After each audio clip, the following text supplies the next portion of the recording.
Hello, everyone. Welcome to New Gen Politics. So, Trump this week has made his stance on abortion relatively clear. He came up with a statement, which I'll first read verbatim, which is my view is now that we have abortion where everyone wanted it from a legal standpoint, the states will determine by vote or legislation, or perhaps both, and whatever they decide must be the law of the land, in this case, the law of the state. Many states will be different. Many will have a different number of weeks, or some will have more conservative than others, and that's what they will be. At the end of the day, this is all about the will of the people.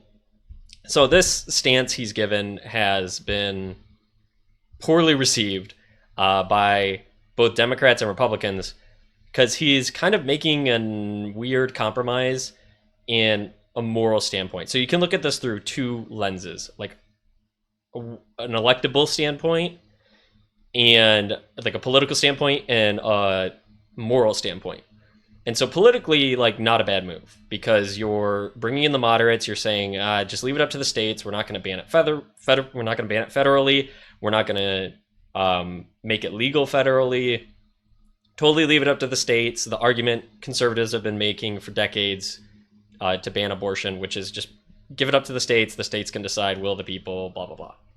So politically pretty smart because you're staying in the middle and it's still kind of ambiguous. You're washing your hands of it like Pontius Pilate, right? Like, not me who's deciding if abortion's legal or not. It's up to you. It's your call, not mine.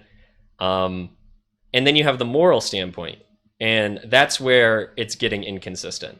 So conservatives have always said two things. One, life begins at conception, and two, it should be a state's issue. Now, those two things have never been in contradiction because they were never implemented at the same time.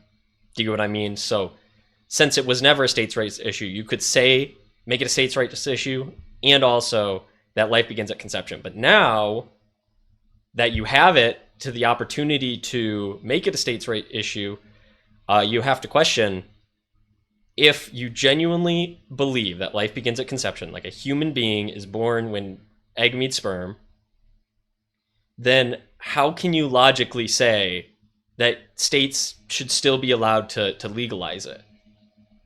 It's the same thing as saying, oh yeah, slavery should be left up to the states. And some states can decide to have slaves and some states cannot.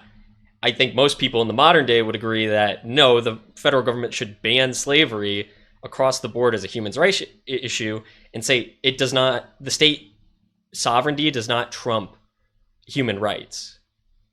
And that is where most conservatives are, is they're saying that this should not trump states' right, or the states' rights should not trump the moral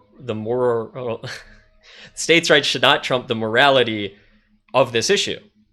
And you're seeing logical inconsistencies across the board on the conservative side. To be fair to the Democrats, to the liberals, they're being fairly consistent with their logic, which is that a human being is not a human being until it's born. It's flat out, it's not. So it doesn't matter if it's 15 weeks, it doesn't matter if it's 9 months, it's not a human being. And that is kind of consistent on this issue compared to the conservatives who have said, well, life begins at conception, except for rape and incest for some reason, because, you know, the humanity of that baby is determined by the situation of its birth. But also, you know, IVF isn't life for some reason. You know, we can make 6 embryos, use one and kill the other 5, and that's not life at conception for some reason. And so the conservatives are being incredibly logically inconsistent on this. And what they're doing is they're trying to appeal to people, like Governor Abbott saying, oh, we just need more people, and that's why we should legalize IVF. One thing that Michael Knowles made a good point on, if you listen to him, was he said, Governor Abbott's statement a couple months ago about IVF was, oh, we don't know the implications of this, what this can mean for humanity. Is this a good thing? Is this a bad thing?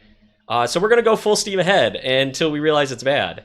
And Michael Knowles is like, hey, when a new technology comes out and you're not sure if it's good or bad, maybe you should pump the brakes a little bit and say, let's see what happens first, and then we can slowly implement more and more.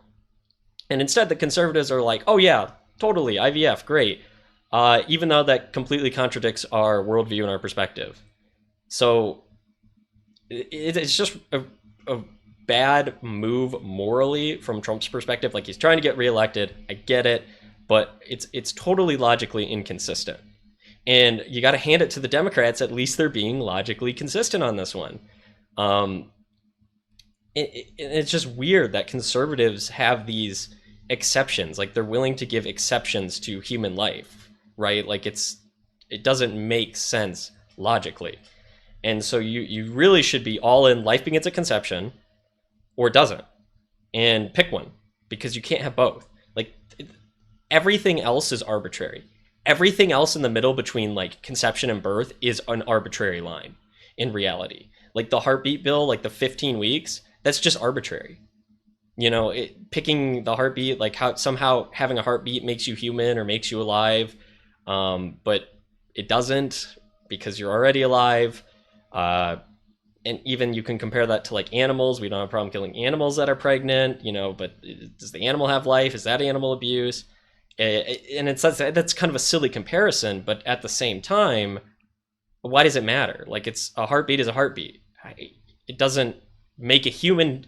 It is not a human because it has a heartbeat. That doesn't make it a human. And then you could say, oh, brain activity, a level of consciousness. Well, babies have very, very little level of consciousness. Again, less than most animals. So, moderate amount of brain function does not make something a human being. So what makes it a human being? That's the line. That's where you give it human rights. The liberals say humans are humans after birth when they're a separate being, physically separate from the mother. Like, it has physically been separated.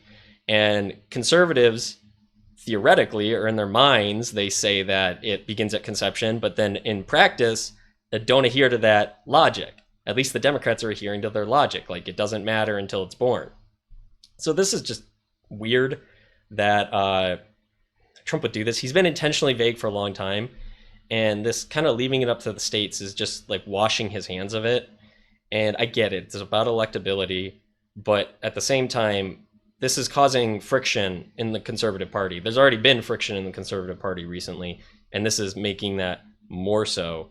And I don't see this as like a long-term viable strategy. Like, this is the equivalent of the three-fifths compromise, right? Like, they're not fully slaves, they're not fully free, not fully human, but not fully an unliving thing, like 15 weeks, somewhere in the middle.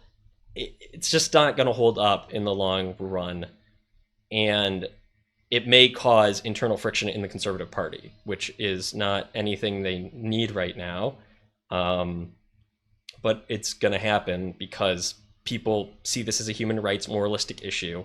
It's not an arbitrary like taxes or infrastructure thing. Like, this is human rights, and both sides see it as human rights. Like, either it's a mother's right to her body and her sovereignty or whatever, and then at the same time, then the conservatives say it's the baby's right.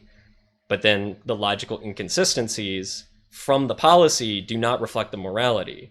And that's always been a problem for conservatives, is they're willing to give up their morality for policy and say, oh, well, I wouldn't do it, but, I support their right to do it. Or I think it's wrong, but I'll still vote whatever. And I'll still vote the way the people want. And, for the longest time, most people wanted slavery. So leaving it up to a popularity contest, like leaving human rights up to a popularity contest, is not a good idea in the long run. Like, that is not moral, that's not right, it's not logical. Leaving anything up to a popularity contest when it comes to something bigger than ourselves is not especially a good idea.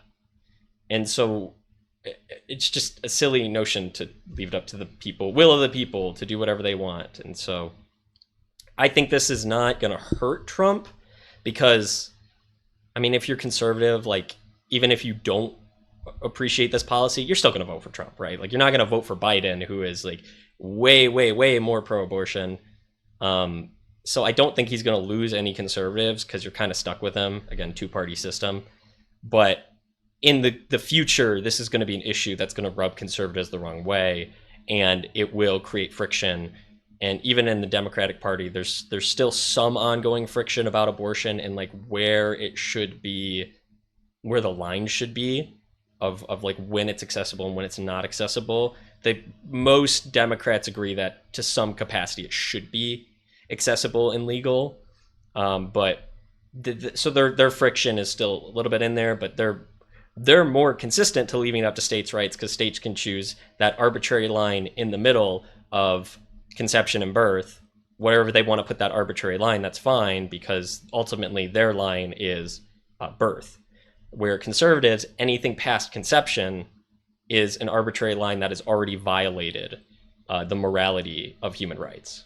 So thanks for watching. We'll see how this issue affects the election. I don't think abortion is going to be very prominent this election cycle, not especially compared to things like the economy and immigration and whatnot. And I think it's a smart move to just say, I'm going to leave it up to the states. I'm not going to put it on the ballot. I'm not going to make it a pressing issue to ban it federally. So we'll see how it impacts it. But if you want to stay tuned for more and any updates, make sure you like, share, subscribe, follow, and I really appreciate you watching. Thank you.